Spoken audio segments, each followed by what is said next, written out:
Did you know that if you hold an object for 30 seconds, as opposed to holding it for 10 seconds, you are likely to bid twice as much for it in an auction if you merely held it for 30 seconds as opposed to 10 seconds.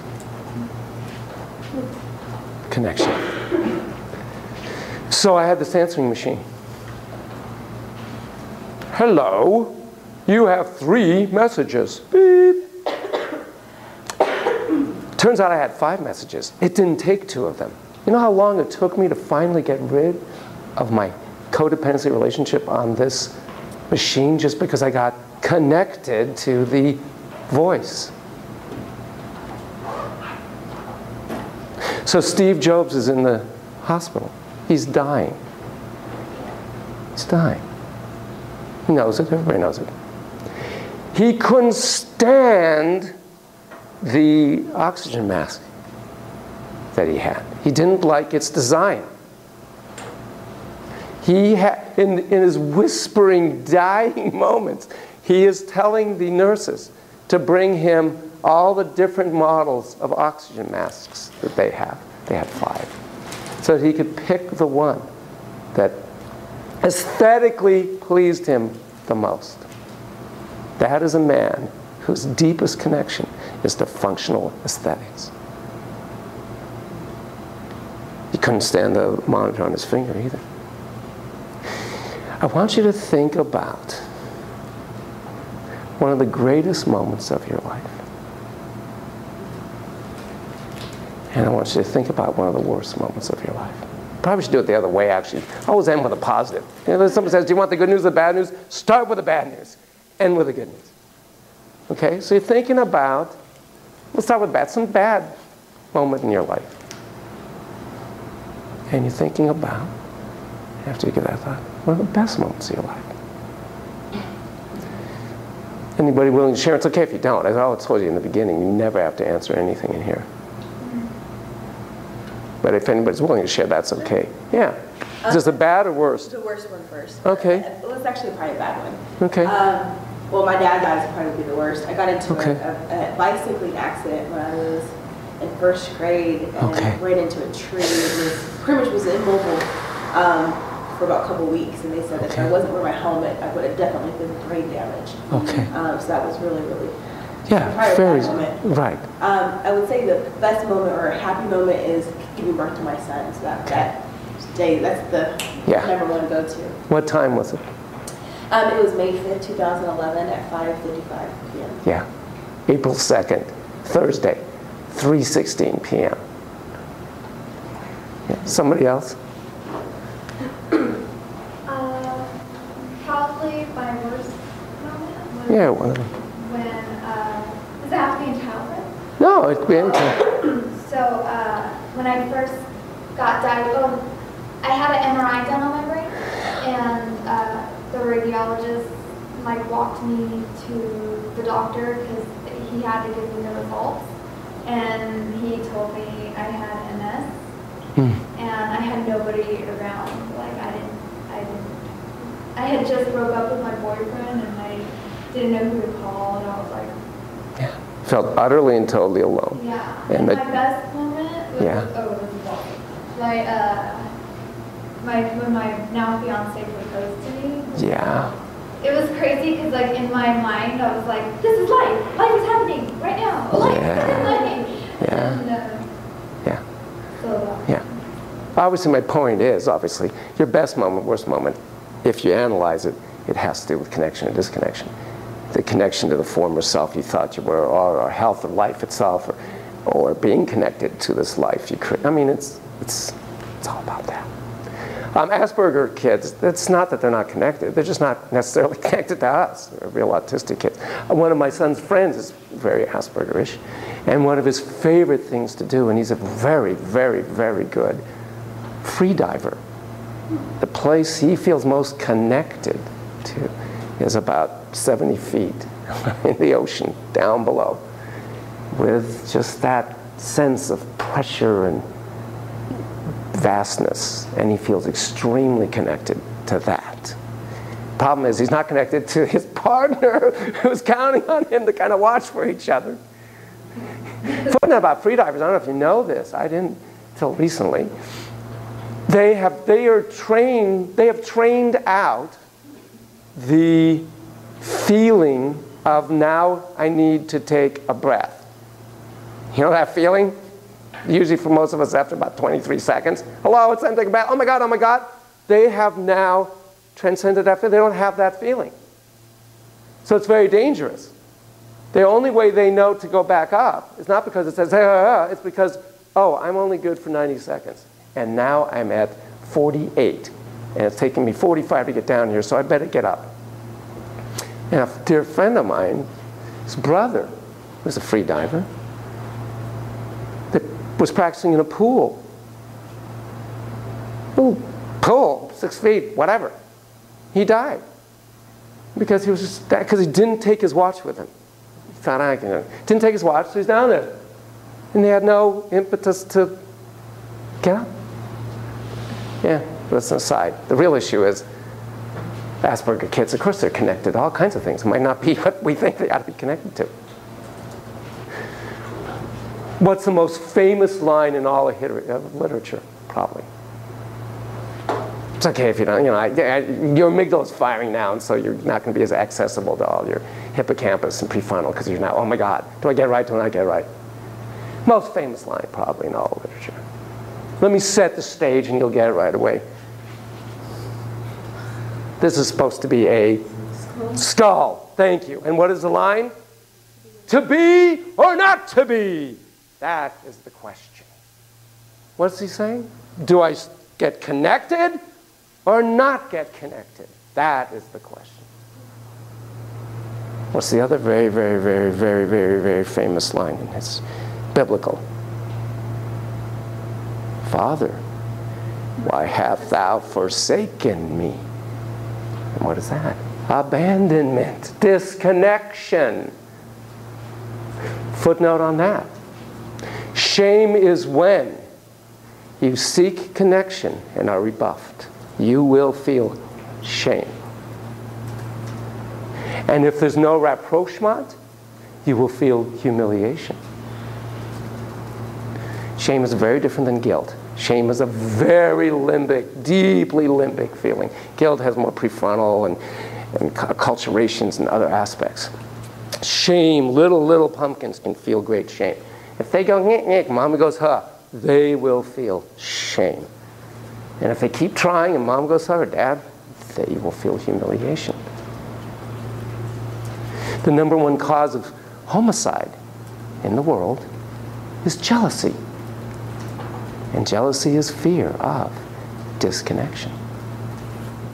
Not to be confused with envy. Jealousy is fear of losing something that you have. Jealousy or envy is wanting something you don't have that somebody else has. Culture could be defined as the norms, customs, rituals, traditions, artifacts, shared history by which we define our, should we say it together? Connection. We make a big thing about culture. Do you know actually that, my understanding is, you take an fMRI of Western type folk and you take an fMRI of Asian cultured folk and you have them think about self, others, family member. Western type folk, in traditional sense, will use different brain areas for each of those. Asian, within traditional culture, will have the same brain area when you're thinking about self and immediate family member. Isn't that cool? Same brain area. So when we talk about differences in culture, it's neurobiological differences. Now we frame self and others. Different brain area for strangers and whatever, non-family members.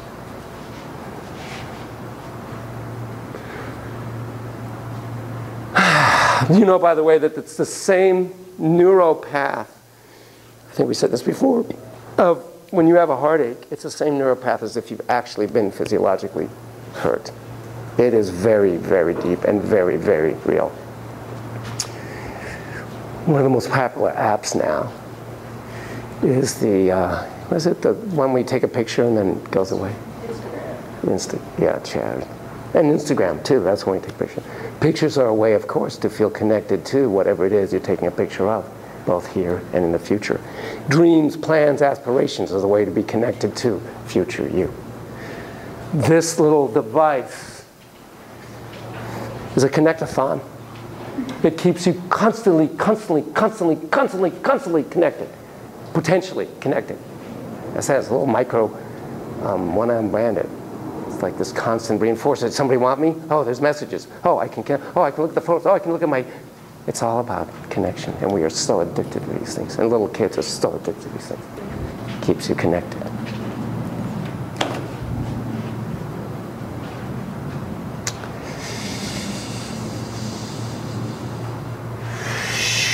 Do you know that if you and I, or you and another person, start tapping in the same rhythm, you will feel more connected.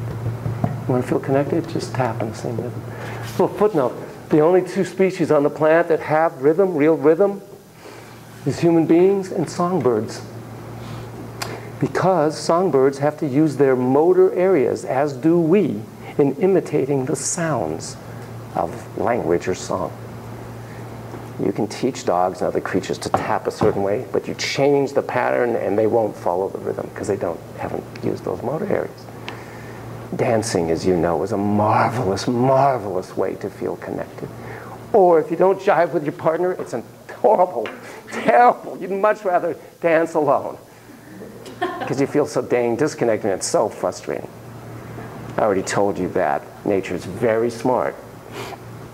And when you have an orgasm, it releases oxytocin and it releases nitric oxide. So you feel bonded and you're more likely to giggle, which bonds you, because laughter is a fabulous way to feel connected cross-culturally. Fabulous way. And do you know that? I already told you that. Little pumpkins, on average, laugh 300 times a day. Kindergartner will laugh 300 times a day.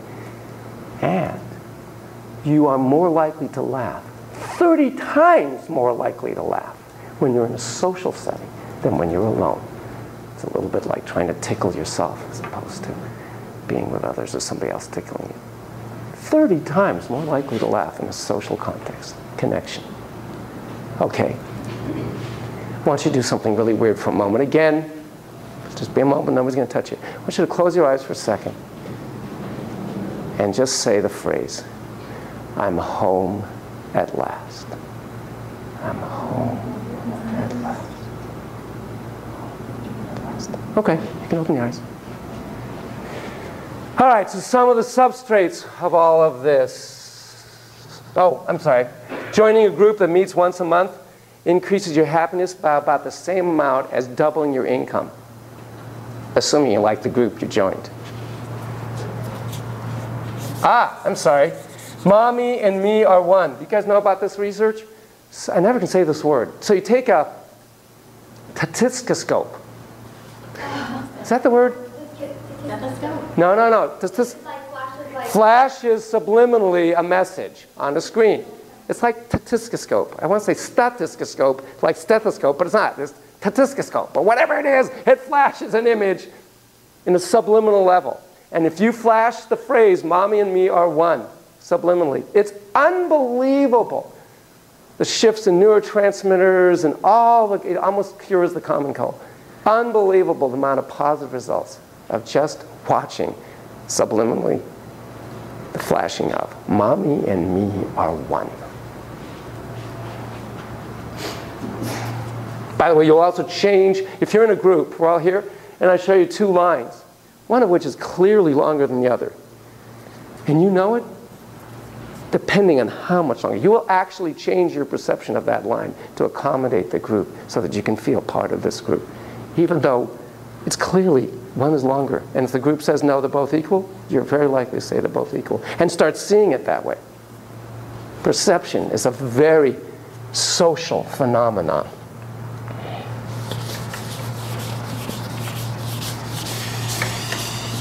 There are various miracles in the world and in life. Do you know about cyanobacteria? A little tangential, but it's just too good to pass up. So cyanobacteria, 2 billion years ago, were around. Methane, it's a horrible environment. Nothing can live in this except cyanobacteria. What do? They take that methane, transform it, and burp out oxygen. We would not be having this conversation if it wasn't for cyanobacteria. Another miracle? Waves. So about, I think it's 200 million years ago, not sure. Moon and Earth were about 60,000 miles away. Now it's like 230 or 240,000 miles. So the Moon was much closer. Tides were unbelievably radical. Waves were up to 10,000 feet high. Even Laird Hamilton could not ride that wave. Well, it was so powerful the way it broke, it actually changed the orbits of the Earth and eventually created that distance that was just right. So we wouldn't be here if it wasn't for waves. In fact, there's, as you know, wave theory that says right now you're surfing because you're sitting on matter that's actually made out of waves. By the way, so I'm at the USC, right? Because Duran's there, so we go and you get to have Parents' Day and you sit in on a class. So we sit in on a chem class. I haven't been in chemistry since I was in high school. Like, that was cool. Guy was brilliant. It's like education is wasted on the young. You're old, you're like, this is really fascinating. Oh my God, I get to go from one class to the other and I leave knowing something I didn't know when I walked in. This is fantastic. What's he talking about? He's talking about subatomic matter and how, by definition, you put it together, it'll connect. And Rory goes, yeah, I know, it's everywhere. Because she knows my thing about connection. It's at the subatomic level. It has to connect. I mean, I know there's also repulsion and electron, but no, the fundamental principle. It's amazing. Okay. So the other miracle, as you very well know, NM, or MN, mirror neurons, MN, the miracles.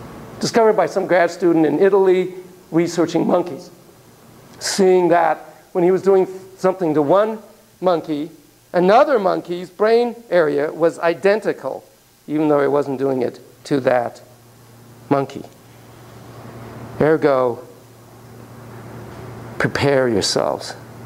The reason I did that little jumping is because while I was doing that, even though none of you were doing jumping jacks, if we had fMRIs to your brain, that part of the brain that was controlling movement was in fact going. Ready? Da, da, da, da, da, da, da. Oh, are you feeling it? Are you feeling it? Are you feeling it?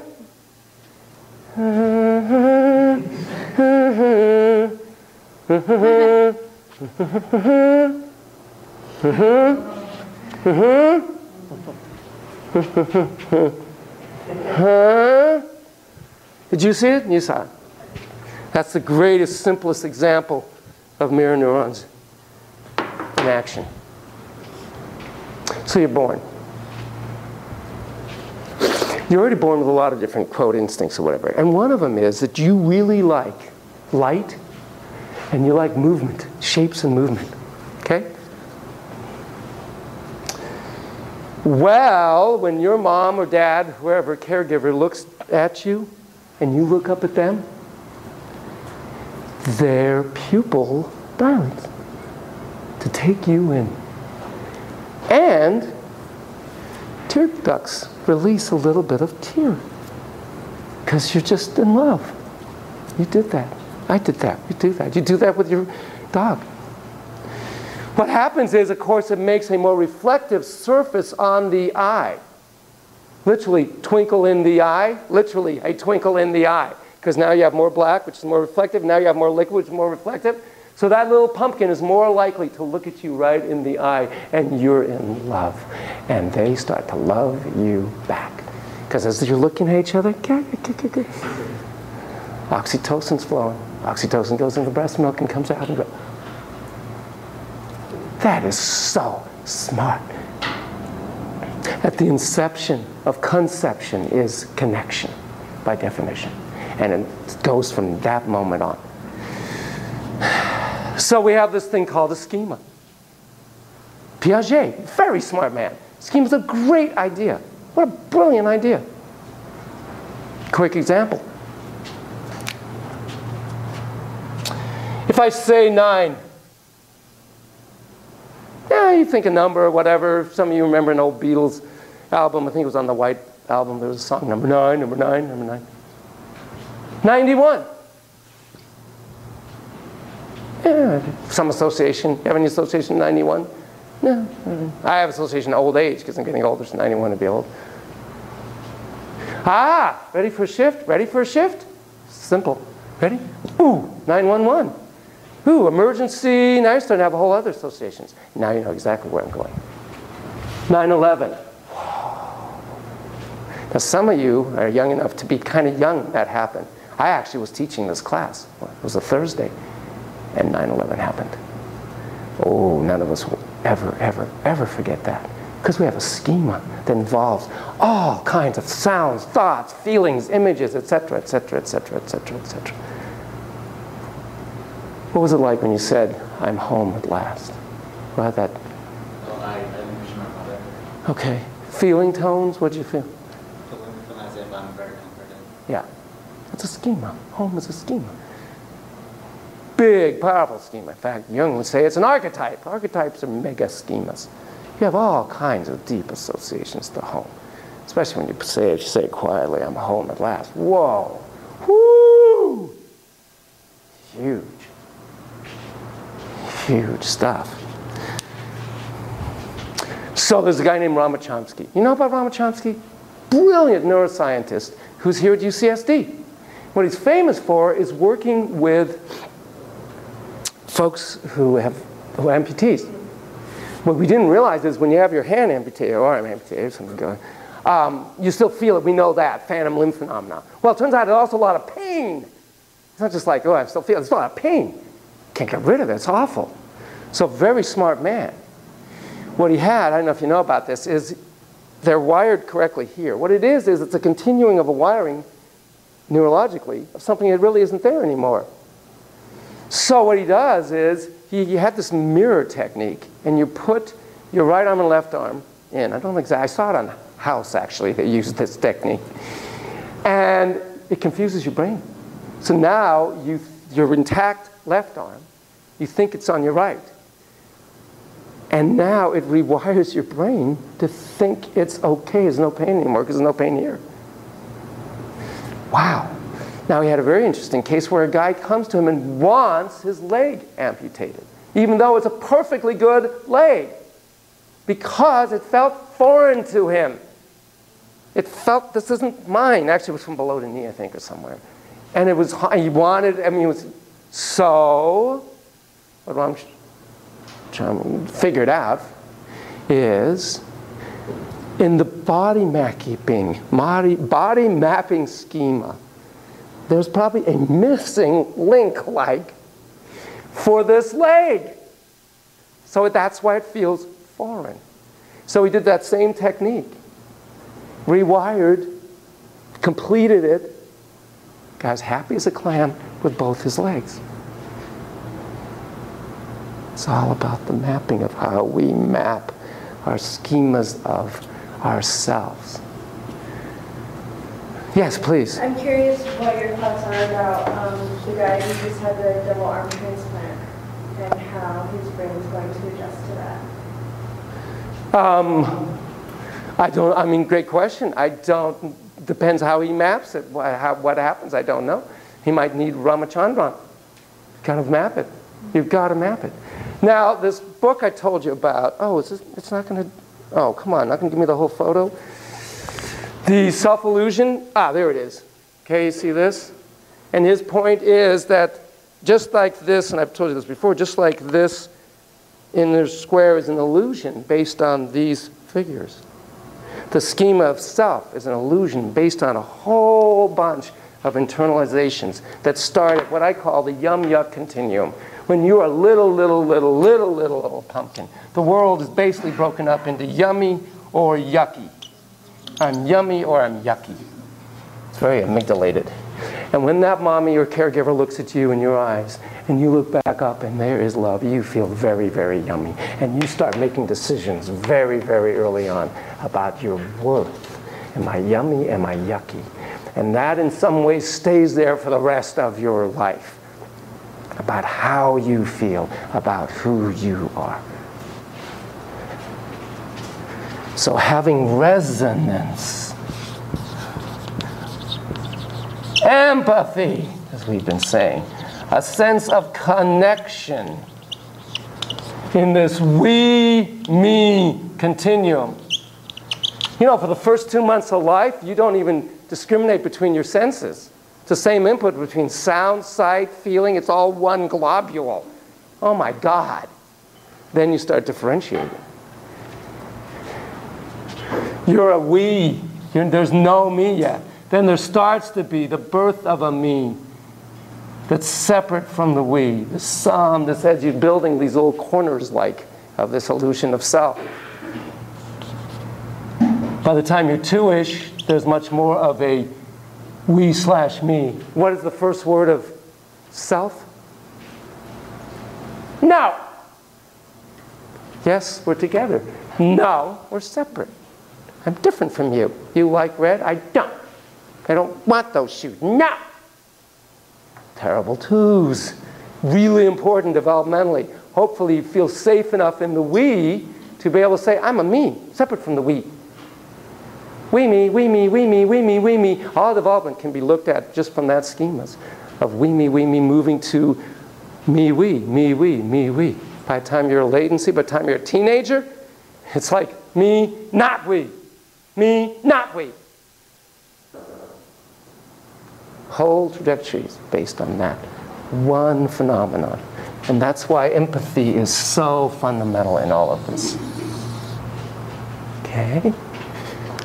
Let me read you something. No, let me say something else before I read you that. So, these are brain states. And when it's a really good we-me happening, I call that a bimonic brain state. You're bimonic. 2 people, 1 brain state. And I really mean that. When you're doing really good play therapy and you're in sync with that little pumpkin, and if you had an fMRI on that pumpkin and you have an fMRI on you, it looks the same for the most part. We love bimonic states, when they're positive bimonic states. We love bimonic states. When you were doing that en face, same face, glistening, gleaming together, when you feel bimonic. When you do that with your golden retriever. By the way, it's the same thing as when you look at your mom when you're 3 months old. That's why we love looking at those little pumpkins. They look back and it's that unconditional love and it's that. You're bimonic. It's a fabulous state. And it's really important in therapy. Polymonic.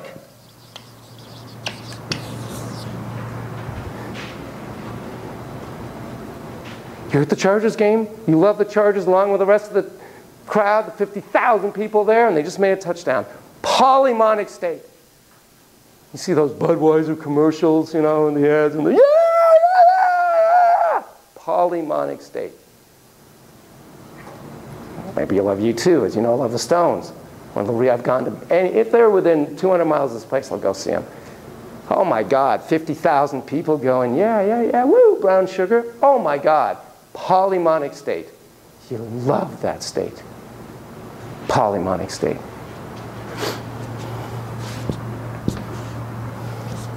Here's a weird one. Unidyadic, huh? You think you're in a dyadic state, but you're really not. It's called Grey's Anatomy. You love the characters in Grey's Anatomy. You can't wait to go home or whatever show. What show do you like? You have a show you like? New Girl. New Girl, okay. Yeah, look at your face beams and everything. You can't wait for the episode. You feel connected to her in some way or another, even though she doesn't know who you are at all. It is the weirdest feeling. Again, my wife's a newscaster. She's been around this town. She's the oldest female newscaster in this town. Been around 20-some odd, 26, 27 years. We go to a restaurant and people, she's the most non-celebrity-ish type person. She's not a big celebrity, but people recognize her. They wear, guys will come up and say, hey, I woke up with your wife this morning. You see her, she's in their homes.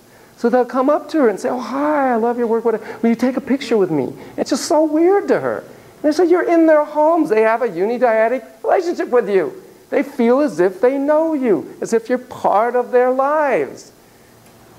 No, it's the whole celebrity culture. It's all about unidyadic. Kate, right? in their pregnancy. We're all involved. All those ragtag magazines and websites. Was it TMZ? Is that the TV show? Celebrity show? Very powerful phenomenon about connection. So is that what you see in stalkers, but just in a very extreme version, like celebrity stalkers? Oh, sure. They really, what was the one with Jodie Foster, this poor woman who was tormented by this guy, breaks in. Or Letterman, they break in that. Now there's a borderline personality. I mean, who knows what the personality disorders are? Like about we, me, some problems in the we, me continuum. But you betcha, those are unidyadic. We think it's not. These are really real. These are the same brain states. There's a bireciprocal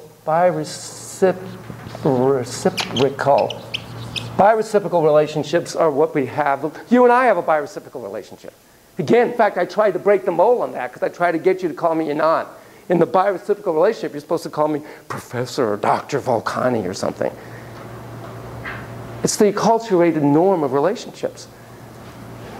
You have it with a waiter or waitress.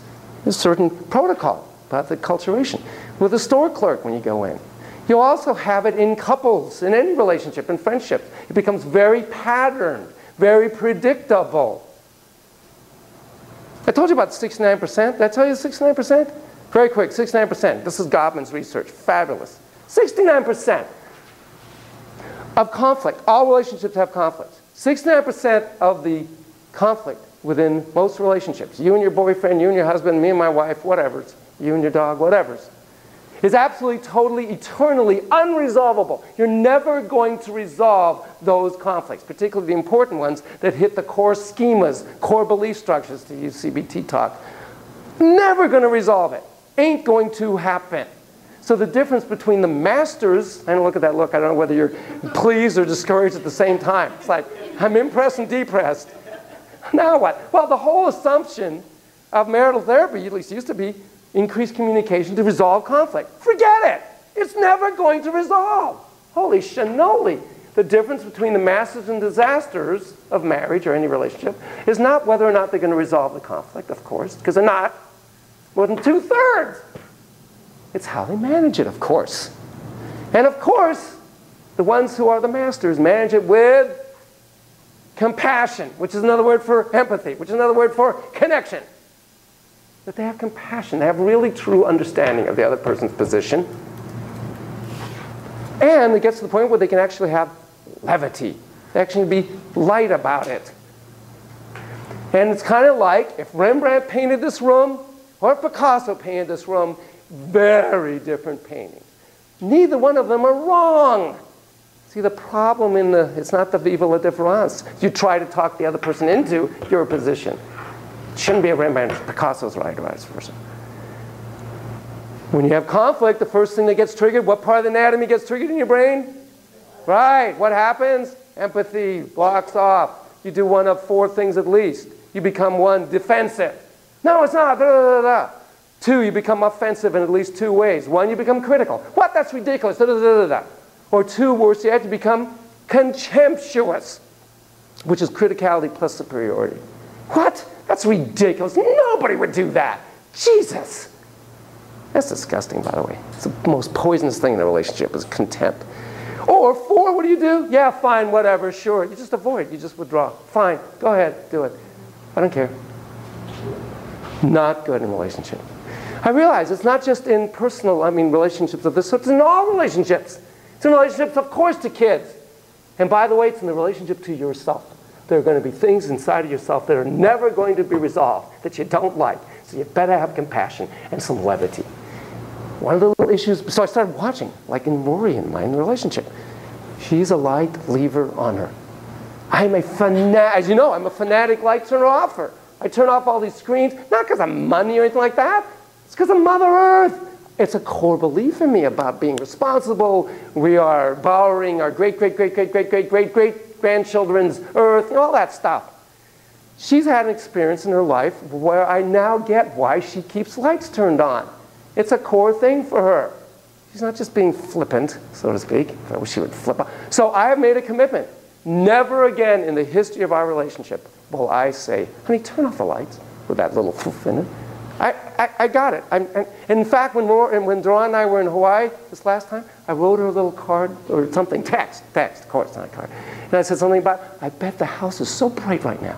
And I even said without a sardonic little, I really meant it. Like, and she said, yeah, man, shine the light or something. We were actually able to be playful about it. Okay? So there are these patterns that happen. And if you just start watching, just think of those things. Is he being defensive or she? Train your clients in couples therapy and train yourself. Am I being defensive right now? Am I being critical right now? Am I being contemptuous? Am I just withdrawing? Cut it out. You want to get closer? Cut it out. So the other relationship is what I call a unimonic relationship. And that is, that is when you're feeling at one with yourself. Unimonic. My driver's plate, not driver's license, my license, my car license, has this on it. Huh? Peon. It comes from Tangsudo Karate. It's Korean. And what it means is, it's kind of the goal of martial arts, of Tangsudo Karate. Peaceful confidence. Now, of course, my wife points out nicely, any gray-haired man in a Porsche with a customized license plate that says peaceful confidence. I don't know how much peaceful confidence they really have. I say, wait, I don't say I always have it. I'm striving for it. It's a little mantra. It's the unification of mind, body, and spirit. It's a unimonic state. Remember our little ledge hanger here? Remember ledge hanger? Ooh, feel your amygdala now. 2,000 feet above the ground on an 8-inch ledge. Unimonic state. That's what keeps him alive. Right? He says he's never calmer. We all strive for that unimonic state. Because when we feel bimonic, really connected in a positive way, we feel unimonic with ourselves, at peace with ourselves. Okay? We talked about shifting. What's shifting? Correct. Also known as creating in others our own inner states. What is that being? Bimonic. Only it's in a negative sense. We use shifting in the negative sense. The positive sense is baby goes, Wah! Mommy for a second, or daddy goes, ooh, and then goes, ah, pumpkin, swanky, whoosha, whoosha, and then baby goes, ah. Okay? There's a shifting of bimonic states because we're in a constant flow of closeness, distance, closeness, and moving through these states.